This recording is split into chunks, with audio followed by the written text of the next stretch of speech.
জুমার দিন পরিবারের সবাই ঘুরতে গেছিলাম।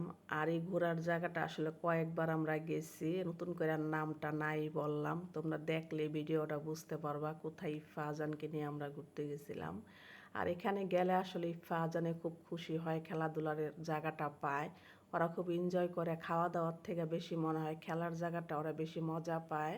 তো পুরাটা রাতের ভিউ তোমাদেরকে দেখাইতেছি। আর রাতের দৃশ্যটার জন্য আলহামদুলিল্লাহ, আসলে প্রত্যেকটা জিনিস পাটে পাটে পাটে পাটে আল্লাহ প্রত্যেকটা জিনিসের সৌন্দর্য আলাদা করে দিছে। আমার হাজব্যান্ডে দেখো সুন্দর করে হাই দিতেছে।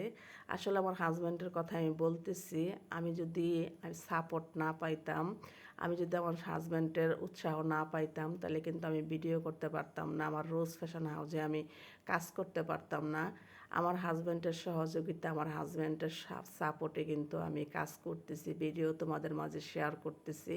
আসলে একা কোনো মানুষ কোনো কিছু করতে পারে না, পরিবারের সাপোর্টে কিন্তু মানুষ অনেক কিছু করার উৎসাহ পায়। আর ইফা আজানে যে খাবারগুলো পছন্দ করে সেই খাবারগুলো অর্ডার করা হয়েছে। আমার হাজব্যান্ডও এখানে যায় কিন্তু কিচ্ছু খায় নাই, শুধু পানি ছাড়া সে তারে কিছুই খাওয়াইতে পারি নাই। সে কিন্তু হার্টের রুগী, এজন্যই তৈলাক্ত খাবার তার খাওয়া নিষেধ। এজন্য আমরা পরিবারের সবাই খাইছি, সে কিন্তু অনেক খুশি হয়েছে। সে বলতেছে তোমরা খাও, তোমরা খাইলে আমার খাওয়া হবে।